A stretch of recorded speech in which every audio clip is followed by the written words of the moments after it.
Saudações, nobres ouvintes do podcast Sem Esperança. O presidente Lula é um ícone, digamos assim, de um Brasil ou de brasileiros que já não existem mais. Pessoas que saíram dos interiores, dos sertões do Brasil para os grandes centros, fugindo da miséria, e com o fruto do seu trabalho prosperaram, constituíram família, constituíram patrimônio e basicamente conseguiram uma vida melhor do que a conjuntura ao qual eles eram provenientes, certo?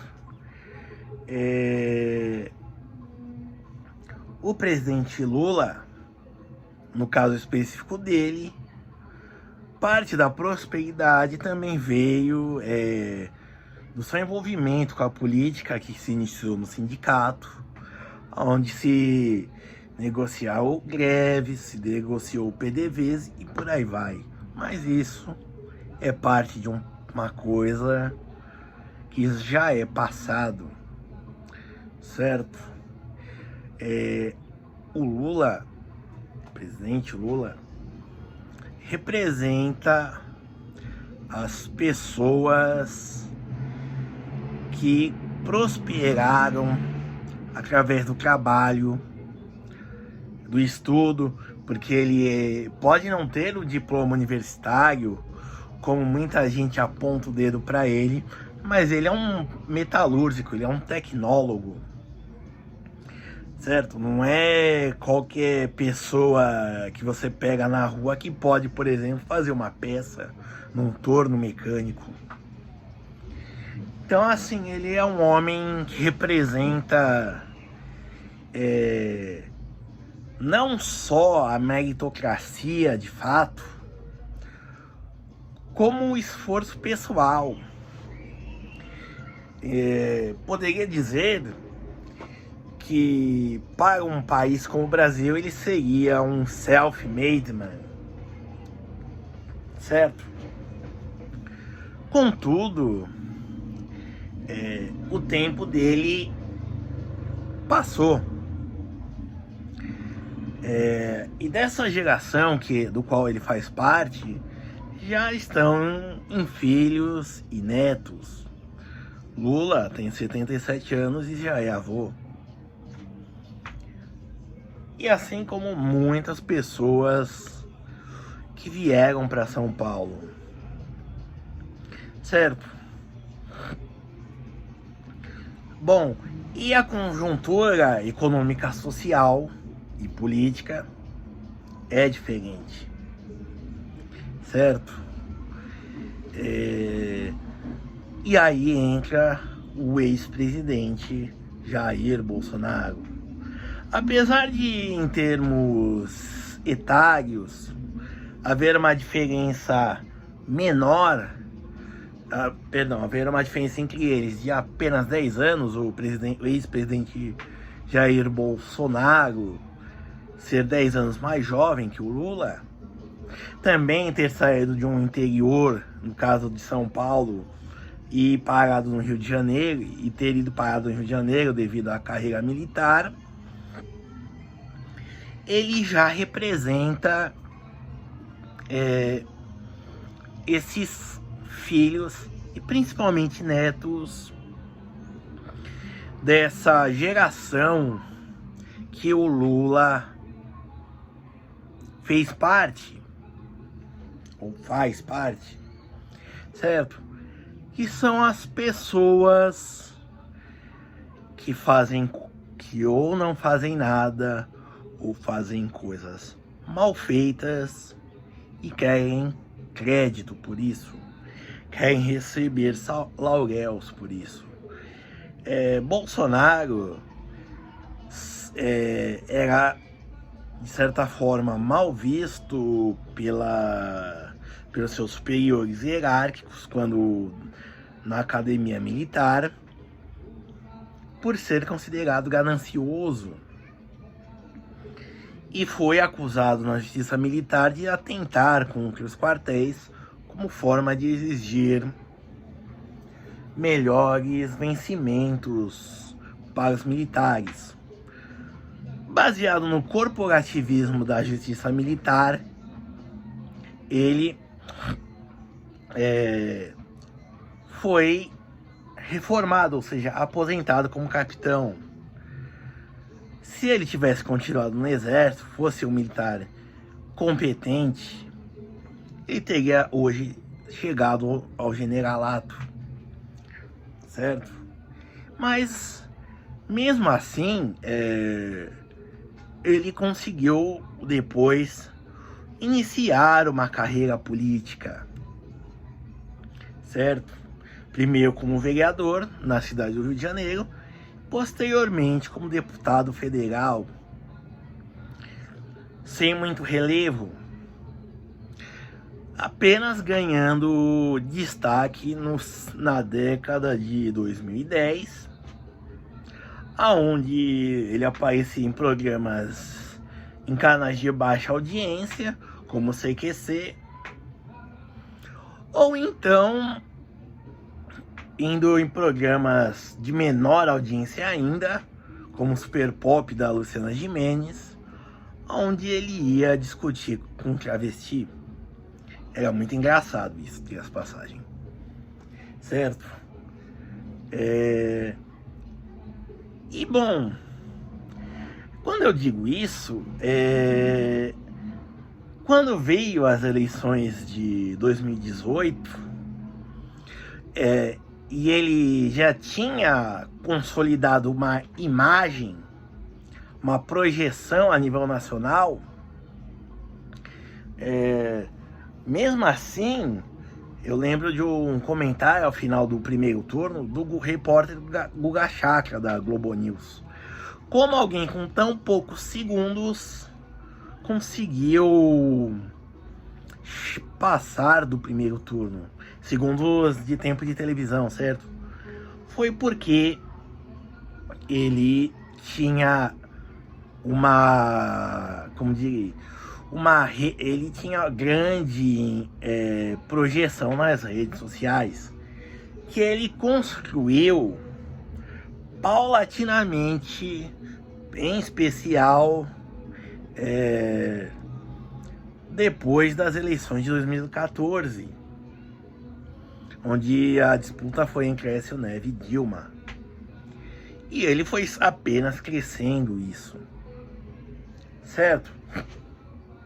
Mas bom, vamos ao que ele é, certo? Vamos falar um pouco do seu governo.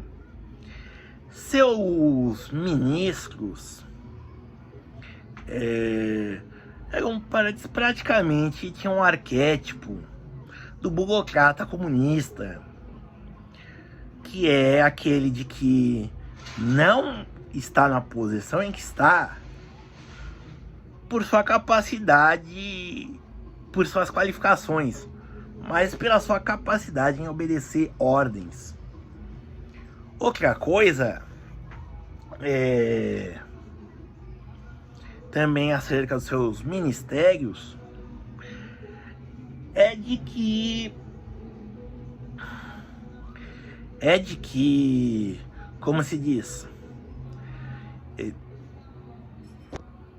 é de que eram formados por pessoas que, em grande medida, eram nulidades nas suas áreas, certo? Então, e também ele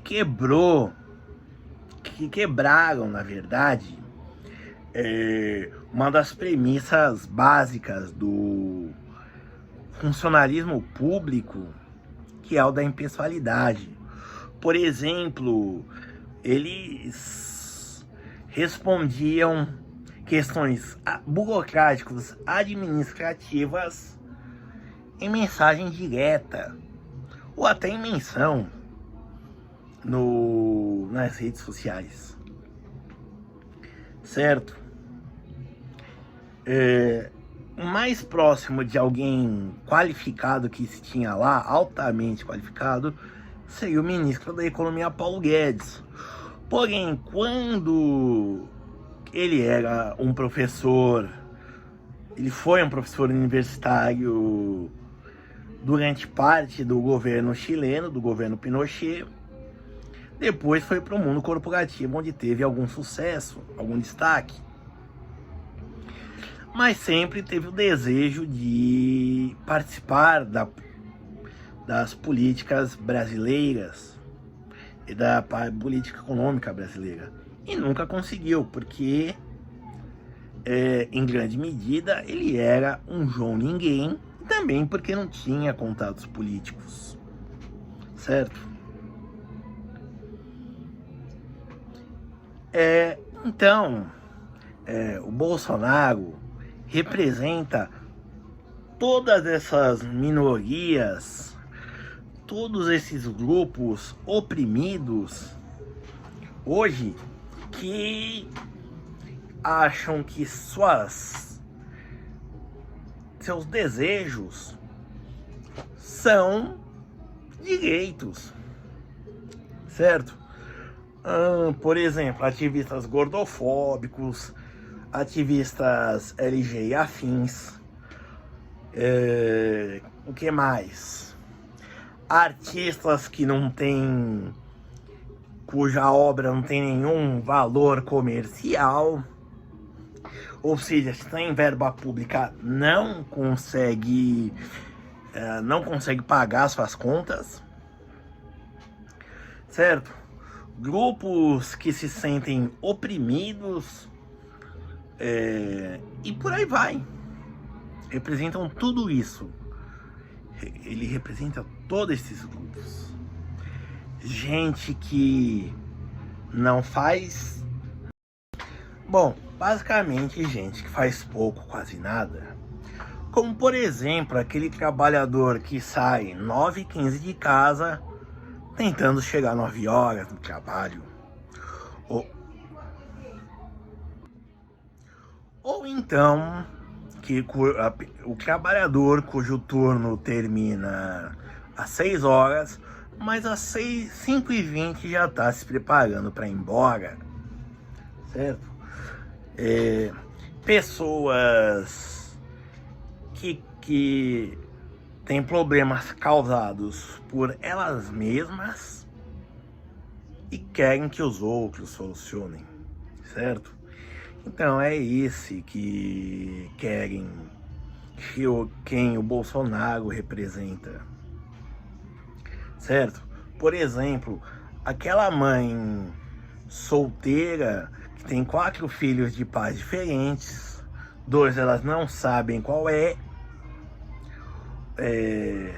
quem é o pai, ela nem tenta mais buscar pensão porque o cara não tem rendimentos, e o outro, ela até consegue uma pensão lá de R$200, por exemplo. Ou então como chama? A pessoa que reclama de gordofobia porque não cabe num assento e diz que o mundo não é inclusivo, certo? Esquecendo o fato de que ela não comeu demais, está bem alimentada. Também aquela pessoa que comete atos de delinquência, que não estudam, largaram a escola e se dizem vítimas da sociedade. Tudo isso que o Bolsonaro de fato representa. Não é aquela velhinha aposentada, não é o empresário que quer escravizar que quer arrancar os direitos trabalhistas dos seus funcionários. Não. Isso é o contrário. O Bolsonaro é um homem que tudo o que fez na vida foi mal feito e tudo que ele foi um mau militar. Como político, ele pode até estar entre os mais votados, mas a sua expressividade foi nenhuma. E, no entanto, ele conseguiu chegar lá. Poderíamos dizer que, se ele fosse negro, na versão do Wagner Moura, poderíamos dizer que a favela venceu, certo?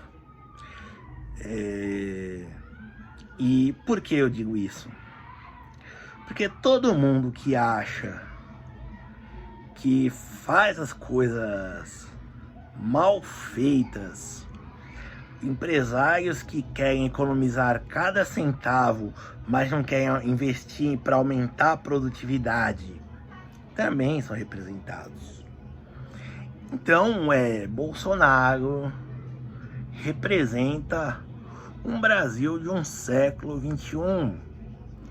Um Brasil que não plantou nada, mas que quer colher com fartura, certo? E o Lula representa o passado.